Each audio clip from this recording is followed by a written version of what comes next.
makers, I'm Alex with Minerva. Today we're going to be working on a sew-along for Vogue 8888. In makers, I'll be working on view E.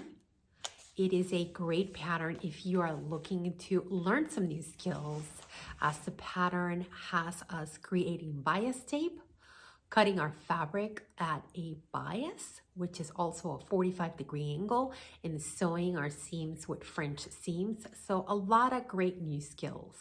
The pattern asks for some lightweight fabrics, and I have this beautiful popcorn jelly fabric. It is part of Minerva's Exclusive Fabrics. It's very soft.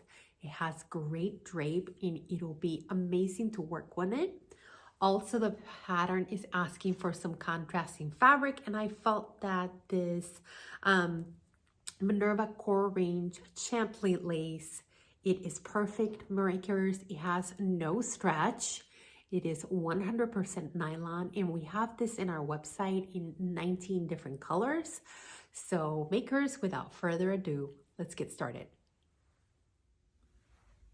Makers, today we're going to be working on Vogue 8888, and I'll be working on view E. This pattern has two different size ranges. Make sure that you select the correct range. It goes from 6 to 14 and 14 to 20. So again, makers, make sure that you select the correct pattern. Let me tell you about the pieces we're going to need. We're going to need pattern piece number 17, and this is the back, and you're going to cut 2.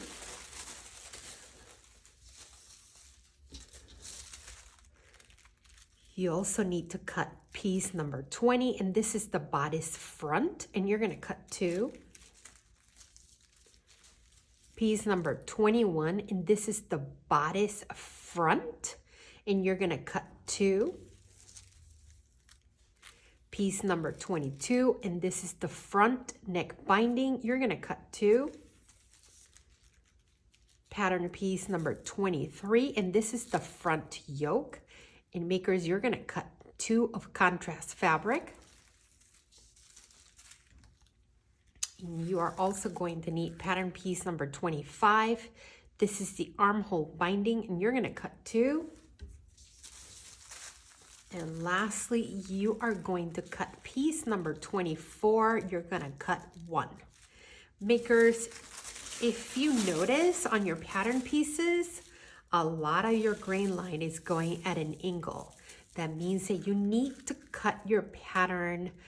Again, make sure that if your selvage is going left to right, make sure that your grain line is following the selvage. And it means that you'll be cutting it on the bias, which has the larger amount of stretch on a woven fabric. So I want to make sure that when you do this, that you cut your fabric and you set it off to the side, that you don't move it all over the place. Just try to handle it as little as possible, because since it's cut on the bias, it means that your fabric will continue stretching after you cut it. Again, that's why we want to make sure that we handle our fabric the least amount possible. Also, when we are sewing on the bias, you want to make sure that you use lots of pins, because again, we want to minimize the amount of stretch. When you press your fabric, you want to make sure that you are pressing, you're lifting your iron, and then you're moving it and then putting it back down again.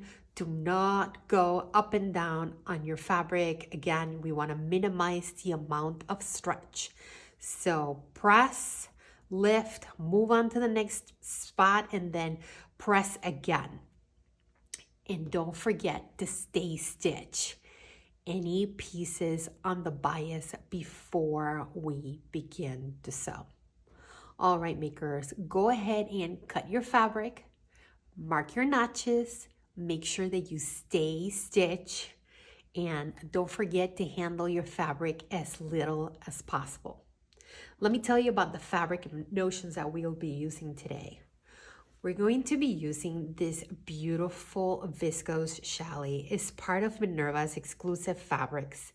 It is called popcorn jelly and it has a slight light pink undertone. Great for this pattern. It's really soft, very drapey. I really love this. And we are also going to be using this Minerva Core Chantilly lace. It is very soft, very, very soft, makers. It is a beautiful lace. Just take your time cutting your lace. Make sure that you are cutting the correct pieces, that you'll be using your lace. This also comes in 19 different colors on our website, so don't forget to check that out. We're also going to be using matching thread, 1 meter of 3/8 of an inch or 1 centimeter braided elastic, and lastly, a woven label. All right, makers, let's get started. Makers, now that you went ahead and did stay stitching on those pattern pieces that are cut on the bias, right? I want you to grab piece number 20, and this is your bodice side front.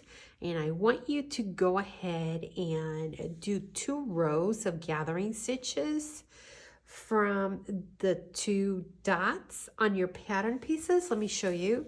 So here's your pattern pieces. So I want to make sure that you do 2 rows of gathering stitches from this dot to whatever size you cut. And remember, gathering stitches, the longest running stitch on your machine, you need to leave your threads long on both sides because we are going to gather these. Go ahead and do that for both pieces number 20 for left and right side. Go ahead and do that. Now that we went ahead and did our gathering stitches, I want you to grab piece number 21.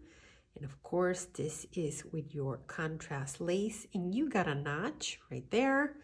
And you also have a notch right there.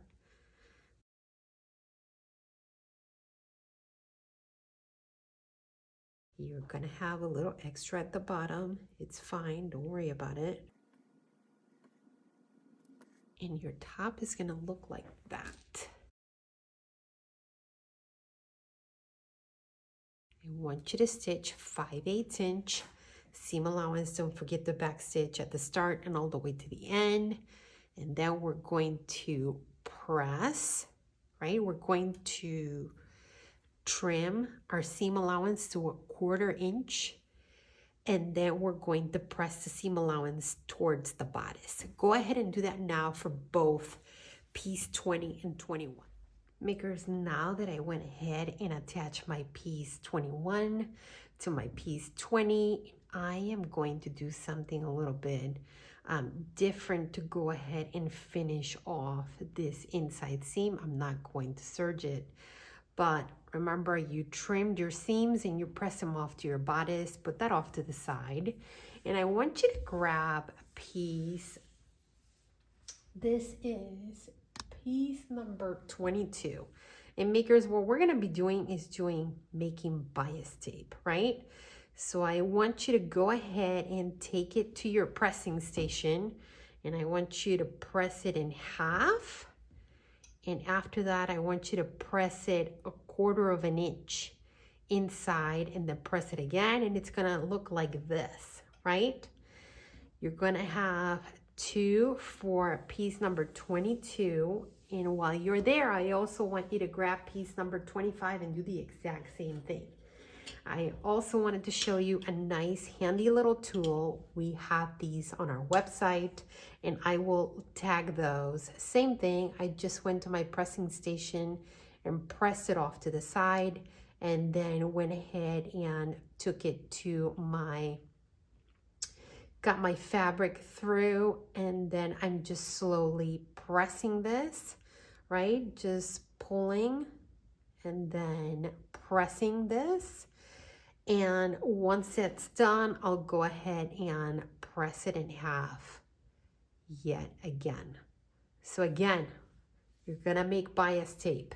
right? If you don't have one of these handy little tools, just take those strips from piece 22 and 25, fold them in half, press, open them back up again, and then turn them in, right, by hand, and press them again. And it'll look like this. All right, once you do that, just give it another press and fold it, and it'll look like this. That will be bias tape. Go ahead and do that now. It's going to take you a little bit of time. Just take your time. Put some music on the background and go ahead and do that for piece number 22 and 25.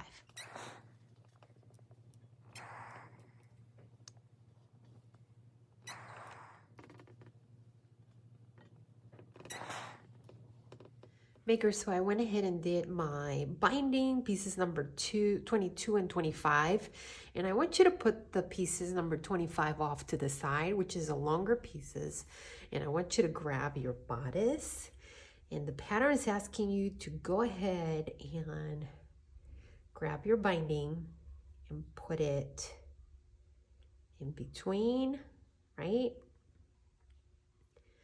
Go ahead and pin all the way through, and it wants you to edge stitch. So it's going to look like this, right? I went ahead and best description I can give you is to kind of just sandwich that edge of your contrast fabric with your binding, and then go ahead and edge stitch, meaning stitch as closest to the edge, and you want to make sure that you are catching that binding on the both sides. All right, so take your time. This can be a little bit fiddly.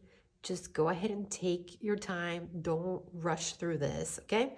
So go ahead and do that now for both left and right side. This is what it looks like, right? I went ahead and edge stitch that binding on that area of the contrast trim, and I also gave it a press. And makers, if you're asking yourself, what did I did with that edge from the bodice to that contrast fabric, I also created a very narrow binding, and I put it in there. It's very fiddly to do, but it's just a nice detailed touch. It'll be soft, and I won't have any lace. So if you want to do that, that's a way to finish that.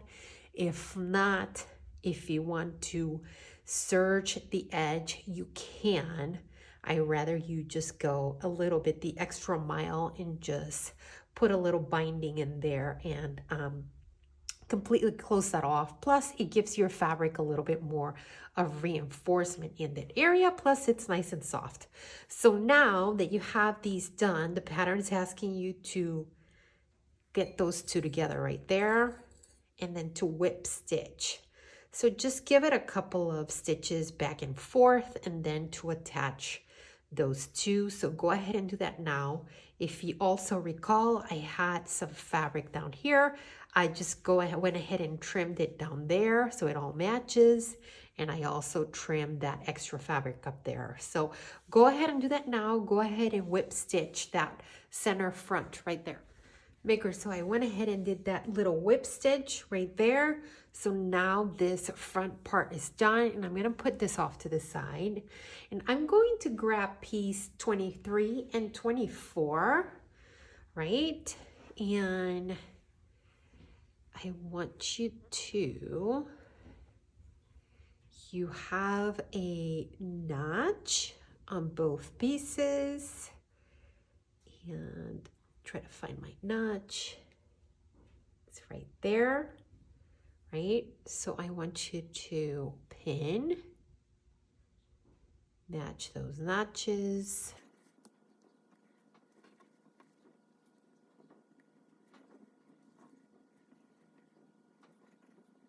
All right, and I want you to stitch 5/8 inch seam allowance, and I want you to get all the way to that square that you have right here. I went ahead and put a dot right there. Again, 5/8 inch seam allowance, or 1.5 centimeter. Don't forget to back stitch at the start and all the way to the end. Once you do that, I want you to go ahead and trim your seam and press it towards the front. All right, go ahead and do that now. All right, makers, I attached piece number 23 to number 24, and now make sure that you trim your seams and you press your seams towards the front, right, towards the center. And makers, when you are pressing this lace, just make sure that you have perhaps another pressing cloth on top of it, because it is made out of nylon. It's just very delicate, so you want to make sure that you do not burn it. So go ahead and put a pressing cloth on front of that, and easy with the heat on that. I'm going to finish that seam with some bias binding. And if you want to do that, just go ahead and cut again 1 inch wide and just fold and make bias binding as we did for the front bodice, the same way that we did this piece, that I did that piece. Go ahead and do that, because you really want to make sure that you are encasing those seams. All right, and that is not in the pattern. Again, go ahead and cut 1 inch wide strip of fabric at a 45-degree angle, and go ahead and create bias binding and encase that seam. Remember, this is a nightgown. You're going to be wearing this at night. You want to make sure that nothing is itching, poking. Even though lace is very soft, I want to make sure that all of those seams are enclosed. Go ahead and do that now. All right, makers, so I went ahead and did my bias binding. My seams are enclosed. I press them towards the bodice, right, towards the front, and I also edge stitch that in. It's a nice little reinforcement, and my seams are enclosed. Now that we got that done, I want you to grab both pieces number 17. All right, and I want to make sure that you put them wrong sides together, makers. All right, wrong sides together, and I want you to stitch 1/4 of an inch seam allowance. Again, 1/4 of an inch seam allowance. Go ahead and do that now. We are going to be doing French seams, and French seams are great for nightgowns, fabrics like charmeuse, and essentially we are going to enclose our seams, but we have to keep a 5/8 of an inch seam allowance so it fits. So again, I want you to stitch 1/4 of an inch seam allowance. Start at the bottom, lock in your stitches, and go all the way to the top. So I stitched my 2 pieces number 17 1/4 of an inch, and I went ahead and pressed them together, and I want you to trim that seam allowance to 1/8 of an inch.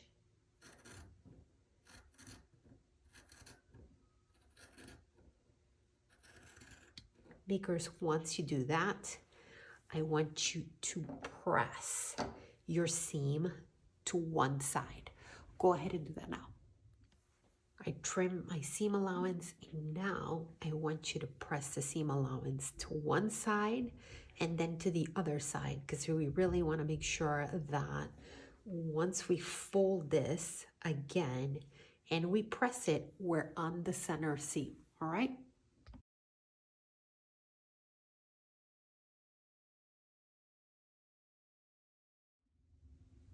I pressed my seams, right? And they're right at the center, and then I pressed it again.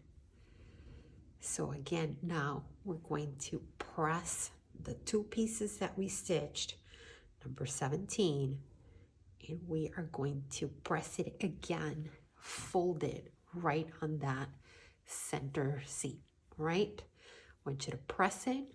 Once you do that, and it's right on that center seam, I want you to stitch 3/8 of an inch or 1 centimeter. Don't forget to start at the bottom, right? Because we want to make sure that this does not stretch on us. I want you to start at the bottom of your hem and end at the top. Go ahead and do that now. Again, 3/8 of an inch seam allowance or 1 centimeter. We got our French seams done on piece number 17. So now I want you to put that off to the side, And I want you to grab your top, and I also want you to grab your bias that you created earlier on, and I want you to go ahead and this is piece number 25. I want you to go ahead and, just like we've been doing, go ahead and attach it right there, right? And keep going all the way up, makers, all over that edge. And once you do that, I want you to edge stitch. Go ahead and do that now for both left and right pieces. Do that. I went ahead and attached my binding at the top, and I know I'm going a little bit all over different from the pattern. It is okay. So now I want you to grab your front piece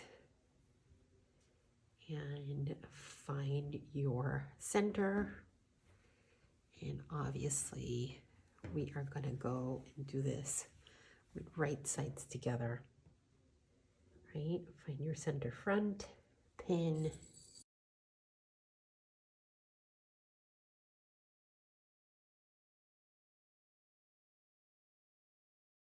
makers, remembers that you had gathers right here. I want to make sure that you match the gathers and the dots per the pattern. Okay, so if you need to pull on your gathers, go ahead and do that. Make sure that they're even all the way through. Okay, trying to do that. There's a dot right there.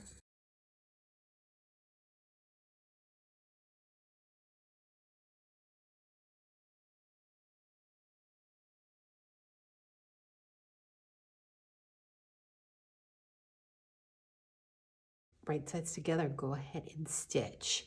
Go ahead and pin the other side the same way and stitch 5/8 inch seam allowance to forget the back stitch at the start, and all the way to this end. I went ahead and attached my bottom front to my top pieces. And makers, for this, I just went ahead and serged it. You can serge it.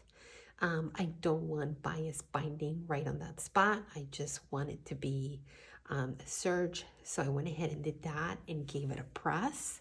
So now I want you to put this off to the side, and I want you to grab piece number 18.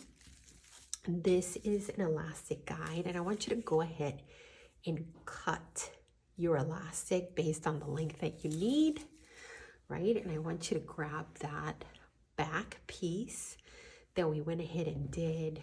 And makers, I went ahead, you can do a few things for this.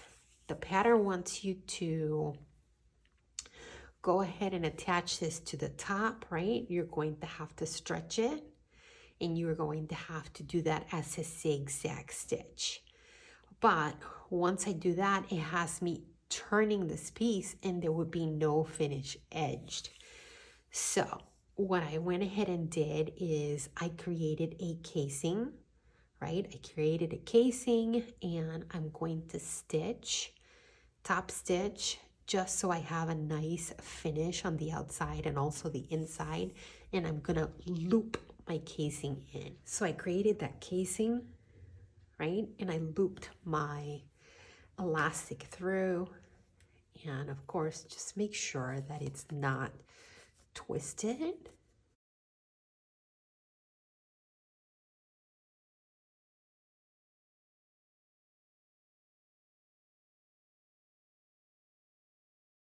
And once you pull it through, I want you to go ahead and stitch on each side to make sure that your elastic does not come out. Go ahead and do that now.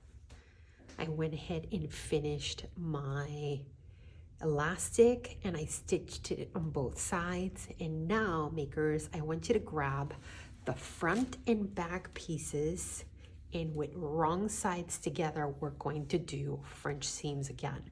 So I want you to pin both sides. and I want you to stitch 1/4 of an inch from the raw edge on both sides, and then we're going to, like we did for that back bottom piece, we're going to stitch 1/4 of an inch, we're going to press it, we're going to trim our seam allowance to 1/8 of an inch, and then we're going to press it on the right side together, and then we're going to stitch 3/8 of an inch. Again, you're going to do French seams on the 2 sides of your nightgown because we want to enclose those seams. I trimmed my seam allowance, right, to 1/8 of an inch, and now I went ahead and pressed it. And makers, I want you to stitch 3/8 of an inch, right, so you encase those seams. I want to really make sure that you press this before you do, because it's going to make sure that your garment stays to one side. All right, go ahead and do that now. I got my French seams done. This is what it looks like from the inside, right? My seams are encased, our raw edge, and this is what it looks like from the outside. Once you're there, I also want you to go ahead and try your gown and attach these pieces, right? Just see where you would like it to be and just go ahead and tack it in. While I'm there, I'm also going to attach my label, and I suspect I'm going to do this by hand, right? Makers, don't forget to label your makes. And lastly, we have to do a hem. But makers, we did a garment on the bias. That means that our garment's going to stretch over time. So I want you to go ahead and hang your garment after you finish attaching these straps, right? The bias. I want you to hang your garment for 24 hours. Once you do that, I will show you how to do a baby. So my nightgown has been hanging for 24 hours. Makers, this is how the hem grew over that time. It doesn't happen with all garments that you cut on the bias. It just naturally stretches. That's why it's so important that you go ahead and you let it hang for at least 24 hours. So first order of business is cutting this hem and making sure that it's even all around. So that is the first order of business. So go ahead and do that now. Make sure that your hem is even throughout. So I went ahead and trimmed my hem, and it's even front and back. So let's go to the sewing machine. I am going to stitch a straight stitch 1/4 of an inch from the raw edge all the way around, and I'm going to show you how we're going to do that. So I'm going to do a straight stitch all the way around, and I'm going to put this at 1/4 of an inch. So go ahead and do that now. Go ahead and stitch all the way around 1/4 of an inch.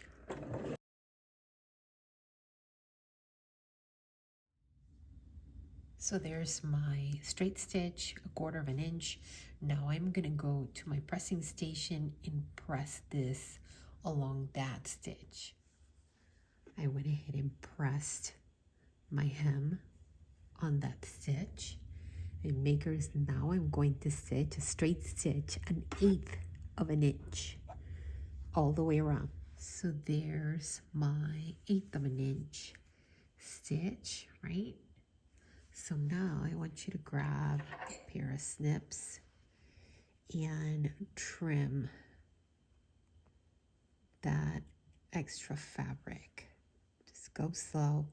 If you have a pair of duckbill scissors, pair of shears, now's the time. So do this all the way around, makers. So I went ahead and trimmed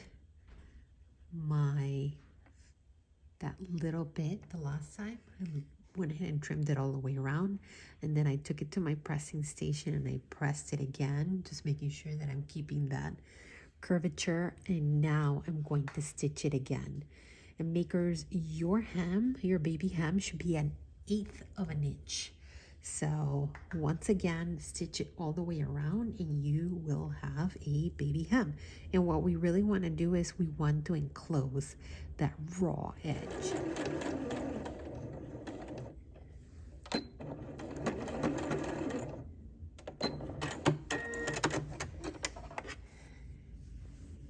And makers, that's it. That is my baby hem. You are all done.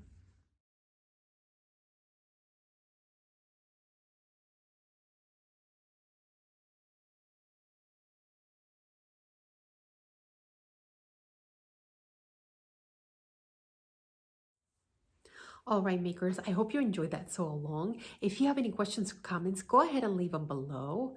I went ahead and tagged all the fabric, pattern, and notions that I used in today's sew along. Don't forget to sign up for a Minerva Craft Club account. You get a discount on all your orders for 12 months. And makers, don't forget to share your makes on our website where you can ask questions to other makers around the world, get inspiration, and save any fabric or patterns for future projects. I will see you next time.